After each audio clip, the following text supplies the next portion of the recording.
When you need to build up your team to handle the growing chaos at work, use Indeed Sponsored Jobs. It gives your job post the boost it needs to be seen and helps reach people with the right skills, certifications, and more. Spend less time searching and more time actually interviewing candidates who check all your boxes. Listeners of this show will get a $75 sponsored job credit at Indeed.com/podcast. That's Indeed.com/podcast. Terms and conditions apply. Need a hiring hero? This is a job for Indeed Sponsored Jobs. Study and play come together on a Windows 11 PC. And for a limited time, college students get the best of both worlds. Get the Unreal College Deal. Everything you need to study and play with select Windows 11 PCs. Eligible students get a year of Microsoft 365 Premium and a year of Xbox Game Pass Ultimate with a custom color Xbox wireless controller. Learn more at windows.com/student offer. While supplies last. Ends June 30th. Terms at aka.ms/collegepc.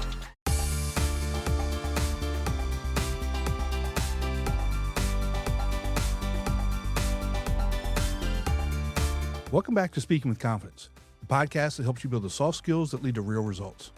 Communication, storytelling, public speaking, and showing up with confidence in every conversation that counts. I'm Tim Newman, a recovering college professor turned communication coach, and I'm thrilled to guide you on your journey to becoming a powerful communicator. If you've ever been in high functioning and successful, but still felt stuck in your head, overwhelmed, hesitant to speak up, or unsure how to manage your emotions at work, this episode is going to change how you think about confidence and leadership. Today's guest is Camilla Calberg. Camilla is a business mentor, career coach. She spent over 20 years leading big transformations at BP, Shell, and IBM. Now she helps women who feel unseen and stuck in their heads and find inner peace and become emotionally intelligent and trusted advisors in their organizations. In the big picture, she is here to change how we set leaders up for success. Less box ticking on KPIs and more soul-led leadership that actually feels good and is sustainable. Camilla, welcome to Speaking with Confidence. Thanks very much, Tim. You just really nailed it. I'm so proud of you. Thank you so much for having me. Well, going through your bio and the conversation we had, it's incredible. Some of the big corporations that you've worked in and had that kind of impact on people and you give so much value to people. And that's one of the things I'm really excited to talk to you about, because even with all those ups, we also have the downs, and a lot of people, they only want to hear, or they want to talk about all the good things. But real growth for me comes from when we've been down here and we learn from that, or we grow from that. So that's really what I hope we talk about today. I love it because it's so true. We don't grow when everything goes right. Like everyone says that I'm emotional intelligent. Yeah, you are when the sun is shining, but when the storm comes, are you still emotional intelligent? And it comes the same with growth. So I'm all in. Yeah, and I joke with people kind of along those same lines. For me, it's great when it's sunny outside, but as soon as it gets cold, I'm out of here, bud. but you talk a lot about lived experience versus theoretical emotional intelligence. So for someone who hears emotional intelligence, that buzzword, emotional intelligence, all the time, but doesn't really feel what it means, how do you define it in real life terms? I love it. And dear listener, when 7 years ago, I now start to define myself as being a non-emotional intelligent person. So because I had no training in emotional intelligence. And the way I want to answer that question is, whatever you're good at, whatever you love, lived experiences, you probably will agree with me. If not, I love to hear your thoughts on that. But lived experiences is way better than reading a book on it. Oh yeah, because you know, like if you don't live it, you don't know it. Right. So for me, emotional intelligence is, in the big picture, scanning when my emotions are running the show, or running me, Deepak Chopra say, sensation in your body. You can feel when you tremble, or you get that's a nervous system sending you a signal. And if you then practice and then say, why do I tremble, or why am I nervous, and get your nervous system back into coherence or in alignment, that's really what emotional intelligence is all about, because then you are not the emotion, but you're intelligent about the emotion. Right. I think that's how I would summarize how I live and breathe being an emotional, intelligent being, and continuously grow my awareness. Yeah. Yeah. That's a great explanation. As I think about it, when we're put in a situation and we don't handle it well, or we don't handle it and I'm using air fingers quotes here, the correct way or the right way, by some standard. And, if you can look back on that and say, you know what, I messed up there. I had that feeling and I reacted this way. That's probably not the best way to handle that. Think back and say, okay, let's do it this way next time, or let's take a step back and think about what would be a better way to do it. And you really see this, a great example of this is with kids growing up. Right. And for whatever reason, I think at some point we lose that and we get to adulthood, or we get into a professional situation, and then we stop thinking about how we handled situations, and it just becomes, well, that's the way I handled it, and everybody else can just deal with the way that I'm being. And that's where the real problem comes. Oh, yeah, so right. I think the world is changing right now, but in our conversation, but in the conversation we have right now, because there is more focus and understanding about neuroscience, there is this movement from not understanding or coming from old school that we grow when you're children, but then in adulthood, you don't grow. But now there is this new school and a smarter school that if you don't grow, you die. If you don't grow, not like literally die, but you become irrelevant. So that consciousness and growing your awareness is suddenly that more adults feel, how can I grow? How can I become a better version of myself? So I don't next time lose my temper and really don't show up as the best person I want to be in this situation. Yeah. And we're going to talk about this as we go through the show. When we look at it from a professional workforce perspective, I think it's by the year 2030. So 4 years from now, there's going to be more Gen Z and millennials in the workforce than Gen X and boomers. And the Gen Xers and boomers are going to have to grow and learn how to actually deal with and work with and get along with and communicate with the Gen Zers and the millennials. And that's really where some growth really needs to take place. Yeah.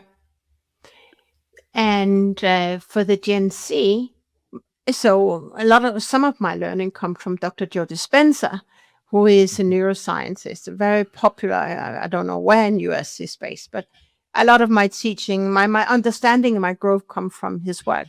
And what I learned from Dr. Joe Dispenza is that until the age of 35, we actually grow. But then our default way of showing up is kind of locked when we're 35. So Gen Z is, when you're listening in, you have an amazing opportunity to be curious about your trigger system, your belief system, and get into alignment with who you want to become. But when from 35, it's kind of, we run on autopilot.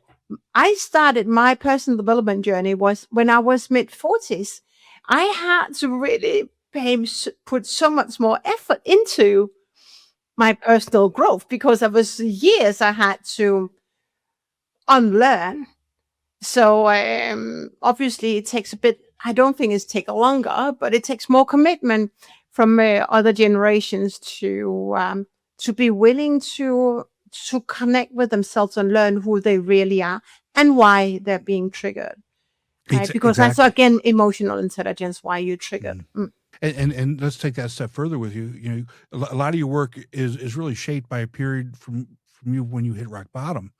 Yeah. What was the moment when you realized I can't think my way out of this? I have to change how I experience myself. That was so vulnerable. I started also to talk a lot about wearing masks because Tim, most people wear masks. How are you? I'm fine. Okay, la la la. Right. I was really good at wearing masks, and actually talked to my mom yesterday. I can talk about that maybe later. The mirror moment came 18 months into working with a coach. And she couldn't, maybe she was new in the game or she didn't know what was really going up. I was really good at masking it. And she got me to fill in a questionnaire that I now also have in my practice for my private clients about energy when you're being triggered. And the mirror moment came, what she said, when she asked me, what is really going on in your personal life when you are now that my then husband? And it was the first time, Tim, I broke into tears and told the story that I have been carrying inside myself for years. About now we were in court, psychological abuse, how it was to live in such a family environment and trying to raise or take care of a very young soul. My daughter was only a few years old. And I realized for me to help my daughter, this is so deep. If I were going to help my daughter thrive, I have to heal myself. Mm-hmm. And I couldn't do it on my own. I couldn't get out of my victimhood. I felt the feelings. I felt the fear. So the fear controlled me. It was not the future that I was looking forward to. I was so scared. And I set up and say, teach me. I'm ready to invest in myself because when I invest in myself, I invest in my future and also for my daughter. That was the first mirror moment. And, once you get past that, how did you feel? What once you expressed it, you have that emotional feeling. But once you got past that, how did you feel? That's a really interesting question. I never got that before. I haven't really paused to feel how I was feeling because there was layers and layers and layers. I had to peel, like peeling the onion. And then there was this court case that suddenly, I called it, I'm in bed with the enemy, because suddenly I was dragged into court and I had to navigate the court system and manipulation and everything. I think where I am now, I don't think I know. There you go. The person I am now, that's good, right? Right. The person I am now, compared to who the Camilla I was a year ago or 7 years ago, I have inner peace. That's awesome. And for years, Tim, I was so afraid even to go to bed.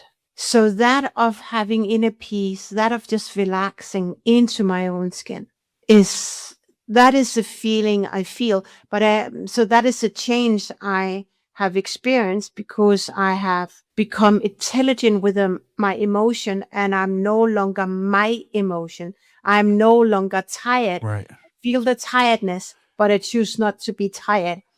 I feel that I'm sad, but I am not sad.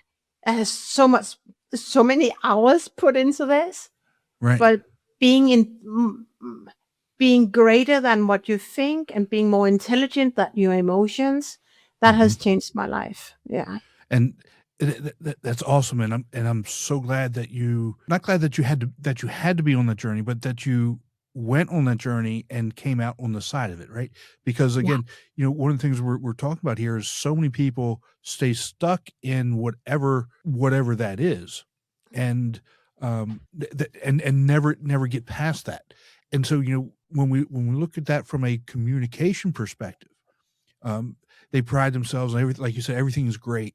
everything's awesome. Like when we first got on the call, I said, it's awesome. It's best day ever. Right. And I say that a lot of times in a sarcastic way, but people don't realize whether it's real or sarcastic. But it's a way for me to express something. Growing a successful business has never been easy. But whether you're navigating a complex industry or trying to reinvent one, our breadth of banking experts are here to collaborate on market-proven solutions. At KeyBank, we're built to grow with your changing needs because we're not just here for the business you are now, we're here for the business you'll become.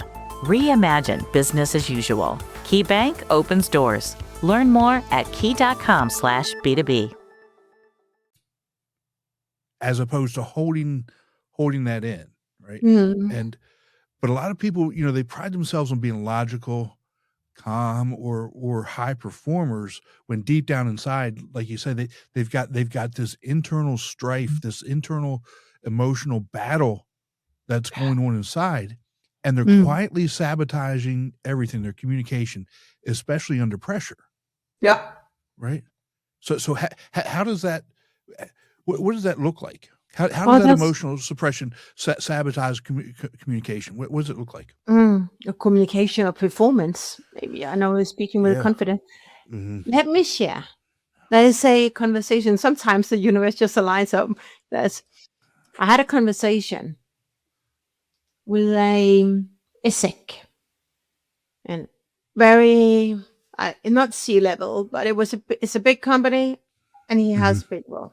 And he said, I get to filter something out here, but he said, I feel invisible. I'm being asked to take care of this division in this area. So another part of the world. And he says, I don't really want to. And you've also been told that you have to be more emotional intelligent. You have to build more strategic relationships. So what is really going on? Oh, but I live here and they want me here. There was a lot of excuses.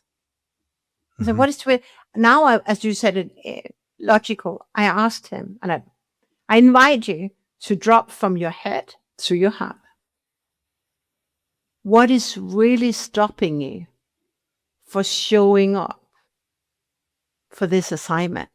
Because that's also about speaking with confidence. He didn't really speak with confidence. And it took him a while. And then he said, Camilla, you know what? We've been through always time management, like all these excuses that people have, right? And then he said, it's fear failure. Now we are talking. Now we're talking. Now we can get somewhere, right? That is the root cause for all the excuses, for all this invisible showing up of not speaking with confidence, because fear of failure. So fear, that's an emotion, right? That's an internal narrative. But when we believe that to be true, then that's going to drive how you show up. Right. So how we landed that, and the conversation is ongoing, is that what if this was the best opportunity for you? You'll be given an amazing opportunity for you to grow, to show with confidence that you can do this. For you to speak as a leader. Right. What if? And only we know that where we are, like Gen Z, there's still a lot of, I don't know how much, but I say a lot. But normally, when we are no longer competing for intellectual intelligence, then emotion, where we are, and if we want to grow, the way to get there is to become a different version of us. Right. No more stacking credentials. It doesn't work. I was only working harder, and most people work harder, but I help people get up here. So I said, you've been given this responsibility, but you operate here. And that's emotional intelligence, that's speaking with confidence, but it didn't speak with confidence because that fear of failure got him to be invisible. So we were working on that. And, that's such a good point, and you said something that I'd like to dive just a little bit deeper into, stacking credentials, because that's what we do. That's what we do, right? Isn't it? We stack credentials and say, okay, yes, I'm so much better. I'm so much smarter because I did this, I did this, I did this, I did this. But then we don't ever truly take that step forward into those reach roles. You know, I did a presentation last week and I said, confidence is great until you have to put it into practice, right? This is so important. Because unless you embody your knowledge, your knowingness, you haven't learned anything. You just repeated the same year again and again and again. And what breaks my heart, but it's okay, you're going to work really hard for this. When people are in transition and they enrolled in a program and said, I just got this certificate, but that's just paper. You haven't lived it, then you can't use it as a door opener. Right.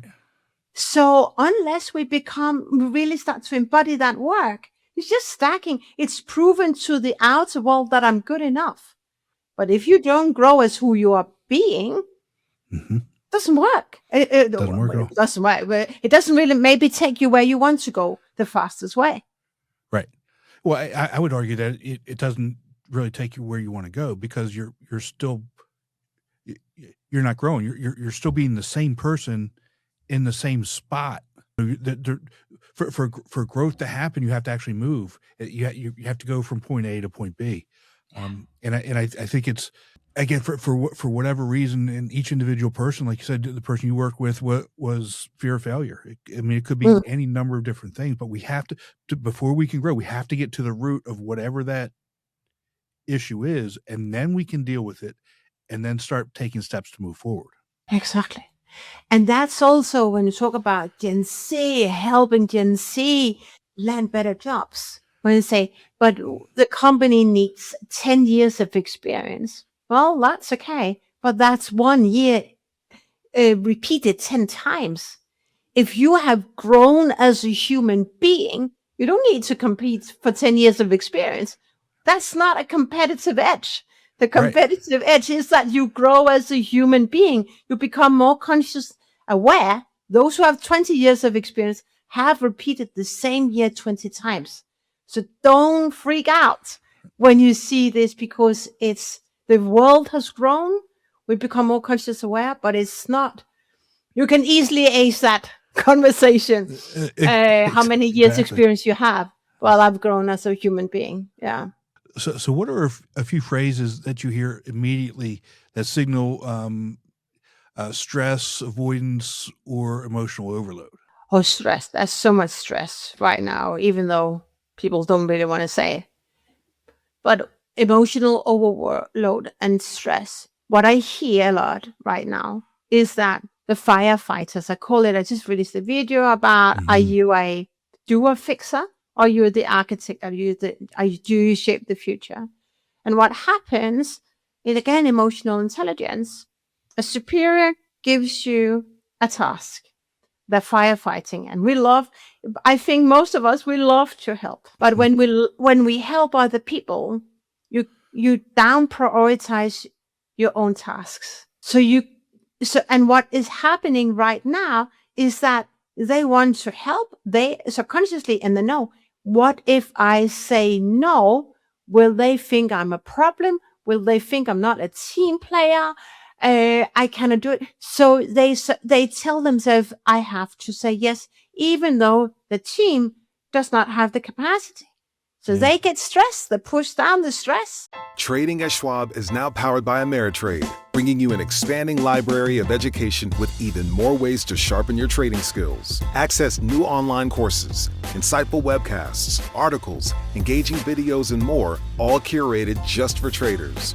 Plus, guided learning paths with content designed to fit your unique interests. No sifting to find exactly what you need, so you can spend your time learning to trade brilliantly. Learn more at schwab.com/trading. On the teams, and they're about burning out. But really, the biggest growth opportunity is to hold the space and see that soul, that person. Okay, I see you are stressed right now. There's a lot of pressure. If you want me, and I had a program from Gen Z last year where I helped them understand, like, also about communication. It's like, all right, you want this, but I get to also protect my own time, my own health, my own mental being. So if I'm going to help you, what on my plate should I not do right now? That's very powerful conversation to have, rather than just blindly, I call it yes, say yes, just per default. We shouldn't just say yes, but and I think maybe for women, Tim, I don't know what you see in your world, but it seems as though a lot of women think it's a risk to say no. But we're actually sabotaging our own health, our relationship with our family, with the kids, and we're just pushing down that stress towards our team members. Yeah. But it's not as a weakness to say no when we know how to do it the right way. Yeah, and I think, as we, at least from my perspective, as I learn more and as I grow more, it's actually a sign of leadership to be able to say no and pick and choose the things that are aligned with you and aligned with your goals that can help people. Because again, if we're saying yes to everything, we're really helping nobody, right? Because we're not giving everything the attention and the level of expertise that it needs. But by saying no, you're showing that level of leadership to be able to focus and help the people that you really should be focusing on and helping. Yeah. And the thing is that most people we have learned from home and from school to just help and say yes. But what happens, and I've seen that pattern, whether we are in late in our career or younger in our career, new in our career, that if we just please other people, help other people, your primary task, you push them into the evening. But you get to really protect your energy and protect your time. That's why learning to say no and holding the space for people are so important, because then we don't burn out. We only burn out when we don't dare allow ourselves to, all right, you're busy, but I don't consume your stress, but tell me, if I am going to help you, what should I not do right now? Yeah. It's a learning for a lot of people. We're seeing that a lot in business where, the leaders are frustrated with Gen Z, and Gen Z is frustrated with leaders. And there's really, that disconnect, because, leaders often say that Gen Z isn't engaged and they don't ask questions. Gen Z says they don't feel safe to be engaged or don't feel safe asking questions. But what's actually going on between the two groups from an emotional intelligence perspective? I love that. So I think the Gen Z, because they're young in the game, they want to please, they want to do the best.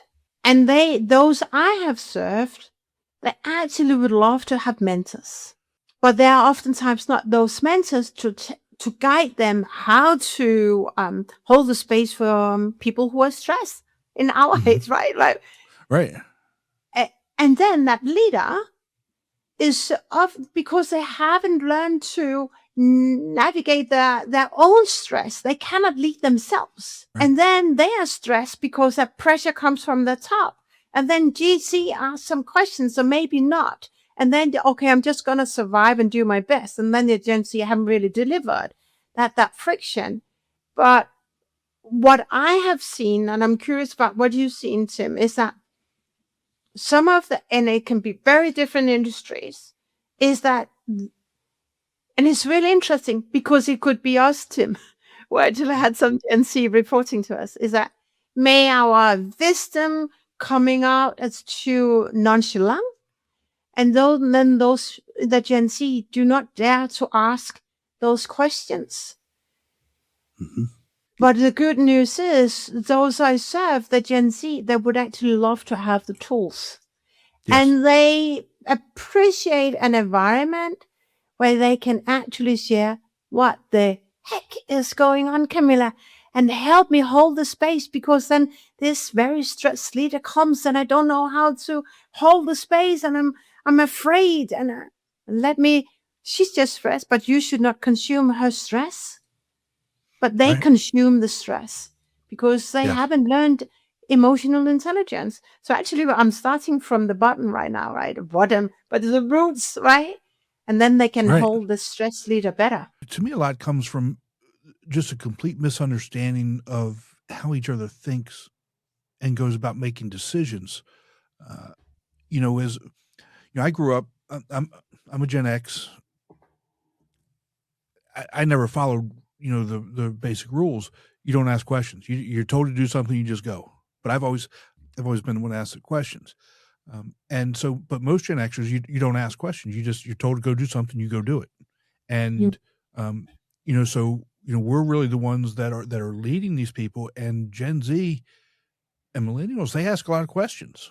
And so you've got to understand that you have to take time and give space to listen to those questions and understand, number one, why they're actually asking the question. They're not asking the question because they're lazy. They're not asking the question because they're stupid. They're not asking the question for any of those reasons. They're asking the question so that they understand. So that they understand what the point is of doing whatever it is and how this point affects everything else and actually goes into the overall mission goals of the organization. Right? Absolutely.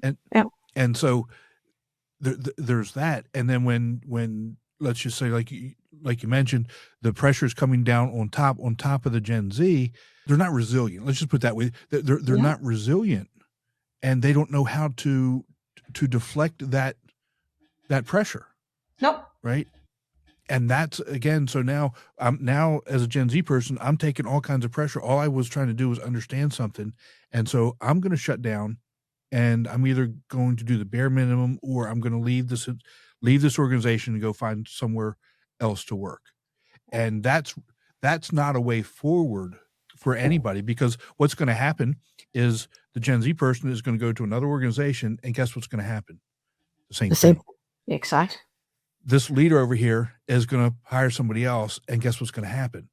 The same thing. Yeah. And that's the positions that we're in. Mm.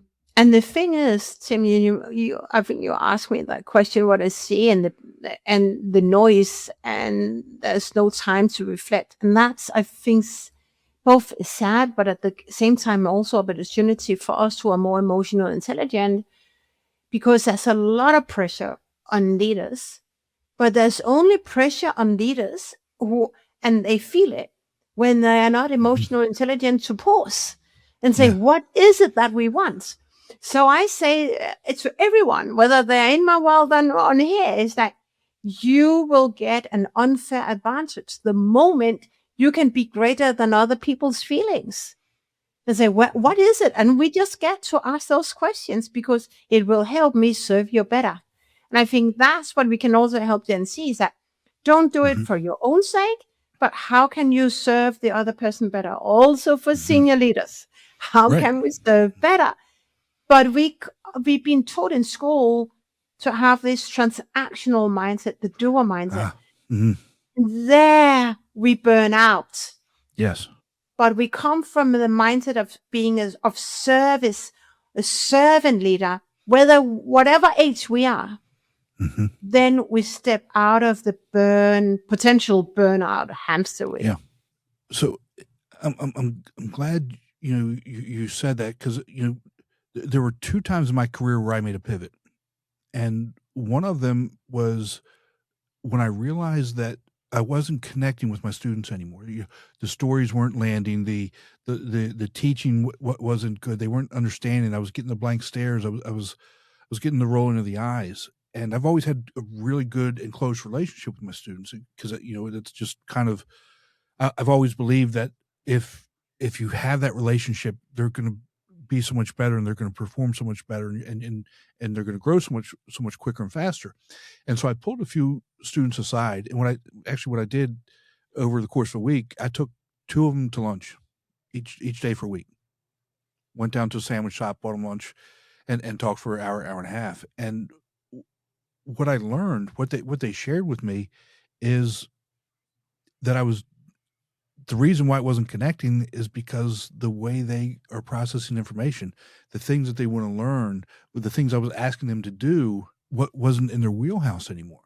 So I had to, so that flipped something for me, and so I changed some of the terminologies I was using. I changed some of the processes that I did, and it was almost like it wasn't like night and day. It took about a month, and I could see the change, right?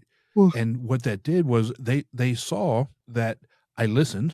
Tomorrow morning is knocking. Stock your fridge now. How about a creamy mocha frappuccino drink? Or a sweet vanilla? Smooth caramel maybe? Or a white chocolate mocha?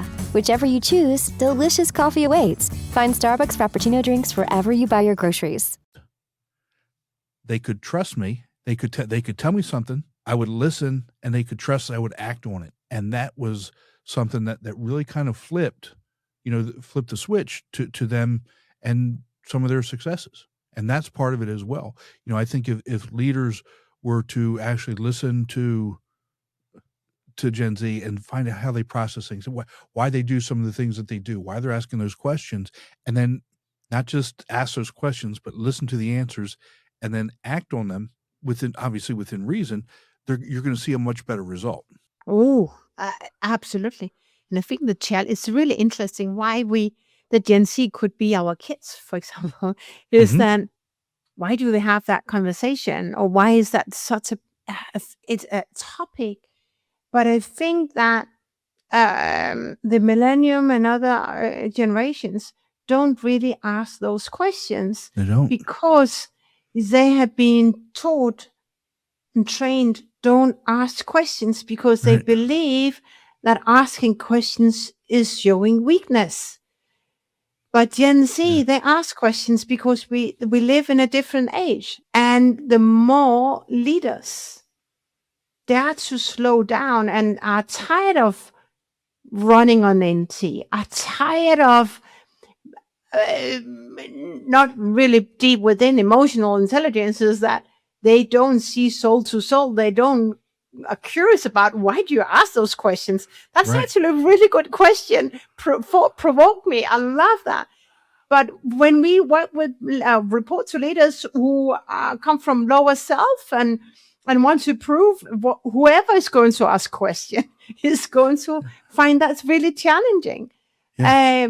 But rather than seeing as a challenge, see it as a growth opportunity, not to be consumed by other people's emotions and way of being. And they say, I'm here to grow. If I can't grow and you don't respect me as a person, maybe there's a better place for me to be.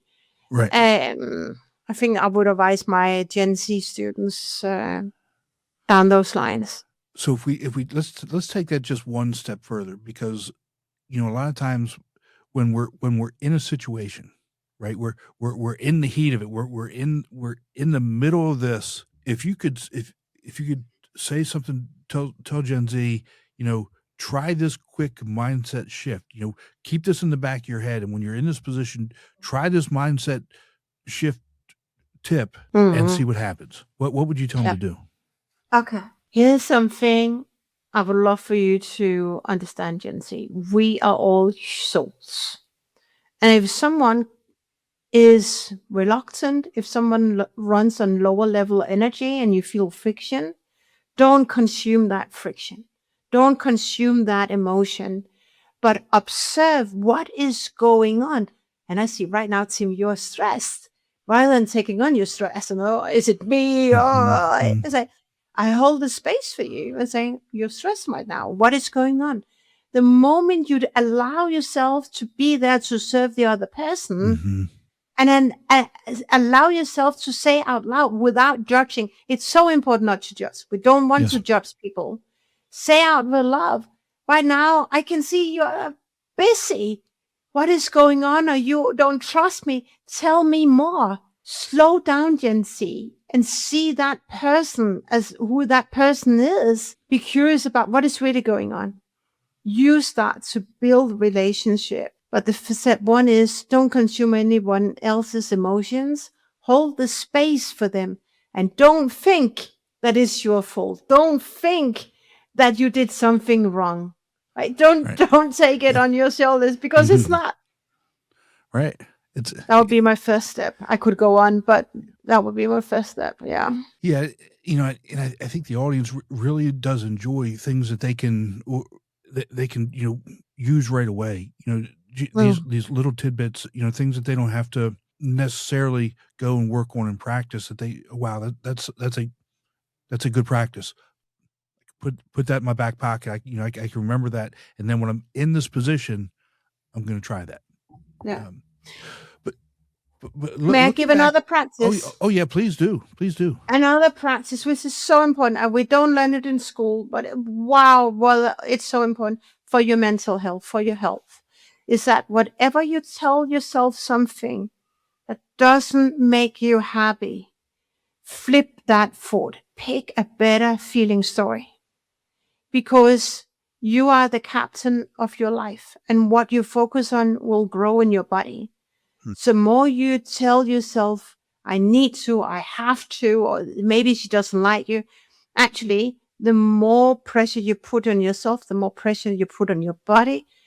And the likelihood also impacts your health. So really promise me, right? Say this, love, is any thought that doesn't make you happy, pick a better feeling story. Practice. Pick a better feeling story. You will get more life out of this than those who circle in negativity. Absolutely. That's just research has shown that. Yeah. Yeah, and it's funny, but not funny, haha, but funny. How we get stuck in that negative, right? We get stuck in that negative. But we never truly get stuck in the happy. We never truly get stuck in the positive, right? We let the smallest thing throw us off that happy trail, right?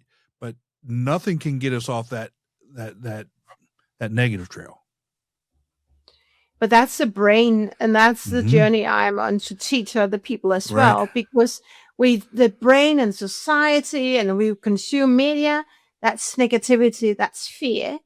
Yeah. But I can't remember Gabby Bernstein. I can't remember the book I'm listening to right now, but that's tune into love, tune into happiness. The more you cultivate that, you will become a magnet for opportunities. You will become a magnet for amazing people in your life.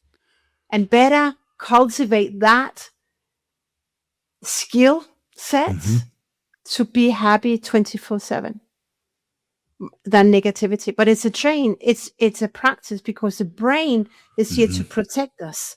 And most people are not emotional intelligent, right? But we haven't learned that in school. So beware of what tribes you are in. Are they negative? Oh, yes. Right? What songs are you listening to? Stop it. And choose a tribe that can pull you up. It can be that easy. Sometimes I get as well. Say, which friends do you want to join or be in?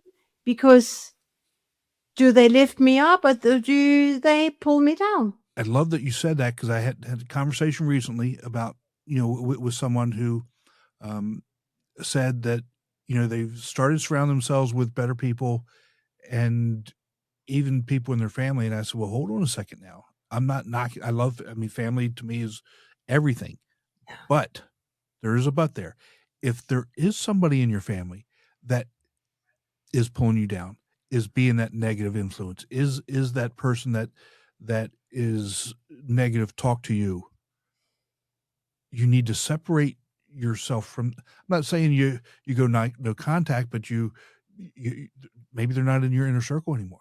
Maybe you're not spending as much time with them, and you have to surround yourself with people that are going to support you and are going to give you the truth and not give you negativity all the time. So yes, they're family. Yes, you love family, but that doesn't necessarily mean that they get full access. Yeah, absolutely.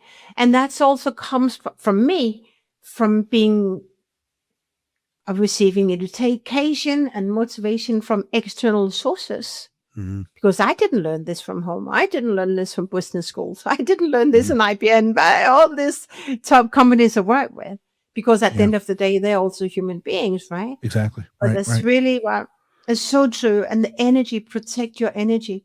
People who steal your energy, don't go into those circles, because you will be impacted by that negativity. You are the sum of the 5 people you see the most. Mm-hmm. So if you are not overly happy, if you don't really enjoy life, if you don't show up at the best version you want to be, you get to find a different tribe. Mm-hmm. Absolutely. But Camilla, for someone who wants to explore this work deeper, what's the best place for them to start with and connect with you? So to start with, go on YouTube. I have different videos on YouTube. My channel is Camilla Calberg, and connect with me either on LinkedIn or reach out to me on through my website. I have different free trainings and courses for Gen Z, also a tribe only for Gen Z. So reach out to me and schedule a free conversation. And I'll put those links in the show notes for everybody. But Camilla, thank you so much for spending some time with us today. I really enjoyed the conversation. It's always good to talk with somebody that you're on the same wavelength with, and you still learn other things from them as well. So I can't thank you enough for that. Thanks for having me, Tim. I really appreciate the work that you do and the opportunity. So thank you for having me. All right, you take care, and we'll talk to you soon. Thank you, and you. Be sure to visit speakingwithconfidencepodcast.com to get your free ebook, The Top 21 Challenges for Public Speakers and How to Overcome Them. You can also register for the Forming for Public Speaking course. Always remember, your voice has the power to change the world. We'll talk to you next time. Take care.